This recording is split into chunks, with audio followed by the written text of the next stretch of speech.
Hi, I'm Ellie and I'm going to show you a recipe today from my new book, Fast Days and Feast Days. This is the recipe for Buddha bowls, but it feels a bit funny calling it a recipe because it's not really a recipe, it's actually a kind of guide. This is a dinner that I make myself at home a lot, and it also makes a really good packed lunch because it's endlessly adaptable and nothing really wilts and goes sad if you choose the right things. So it's a really balanced meal, lunch or dinner, all year round. You can vary it loads, do all sorts of different things. Using the same formula, I'm going to make two at once and show you how varied it can be. The way that we've laid it out in the book is as a sort of pie chart. So all you need to do is pick one thing from each section and then you've got a really delicious balanced salad.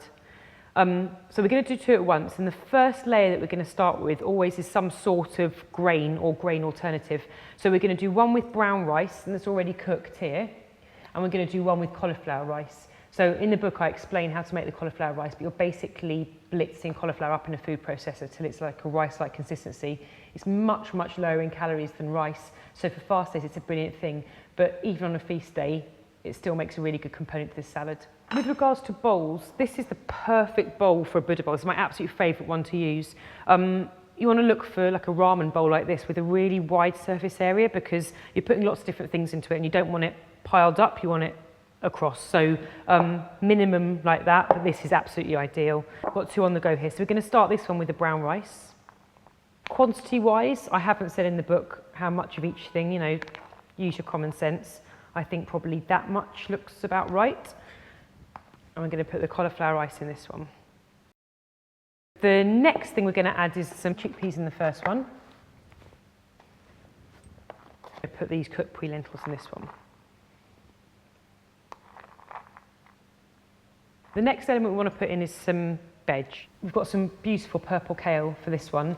All we did was rip it off the main stalk and massage some olive oil into it.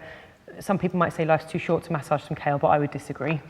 It's a mixture of green and purple. Put loads of that in. The whole point of this is that it's mostly veg and you're using the other stuff as a sort of garnish. And in this one we're going to put some rocket. This is a rocket from a bag already been washed. So in this one we're going to put some roast cauliflower. We've got a mixture of purple cauliflower and normal white cauliflower. Just cut up into florets, tossed with olive oil, salt and pepper, and roasted in the oven about 180 for about half an hour until it's nice and charred like that.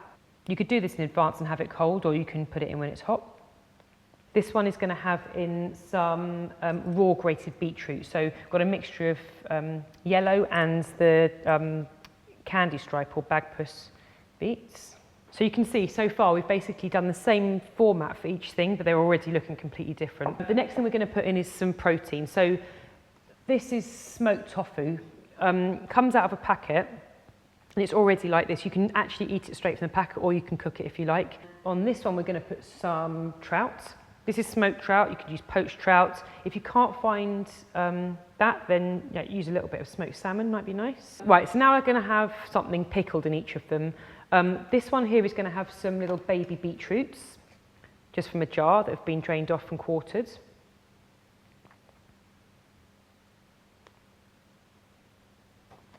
And this one is going to have some cornichons, some little baby gherkins. While you're building up the Buddha bowls, you're always thinking about a good contrast of textures and flavours as well. Okay, so something pickled is always good. Also something fermented like sauerkraut is really good for your body. But you want something pickly and astringent like that to balance up with the other things. We're going to put some avocado on this one. This is a really nice avocado. So if you lay the avocado down flat like that and just push it to one side, you get a nice fan and you can lay it out like that on the top.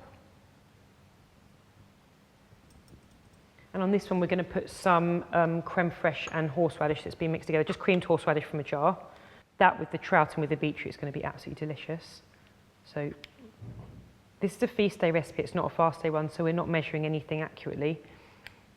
The next thing we're going to put on is some radish slices on here. These special ones are watermelon radishes. They're absolutely beautiful. So start to think about how you're presenting it. I'm going to fan those around the side like that. And I think this one needs some spring onion, and which we're going to put on the top. Okay, and on this one we're going to do the 6-minute egg.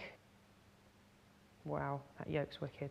You need always something crunchy on the top. I always like to put some seeds. So on this one, we're going to use fairy kaki, which is a Japanese rice seasoning, which is a mixture of sesame seeds and seaweed. So we're going to put that on at the end after we've done the egg.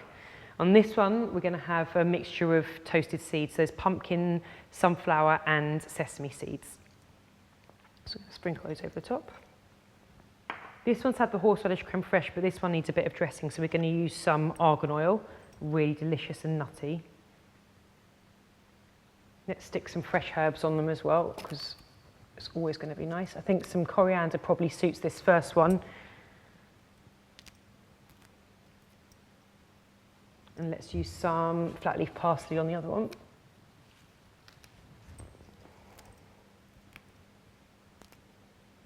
So seeds on that one, a bit of pepper and a bit of sea salt.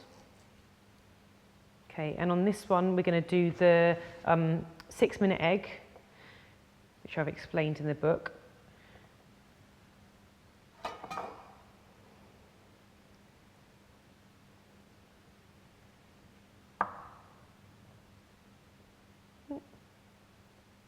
Wow, that yolk's wicked. And some fairy kaki, which is this Japanese seasoning over the top. And we've got some beautiful sprouts to go on this one. There's some red amaranth and some beetroot sprouts. And that's it. We've got 2 Buddha bowls, both completely different. This one's a bit mental and neon, and this one's a bit classier, but we basically built them up using the same structure for each of them, but just taking them in totally different directions. And that's the whole point of the Buddha bowl. You just do whatever you like and make it how you want. It's your dinner.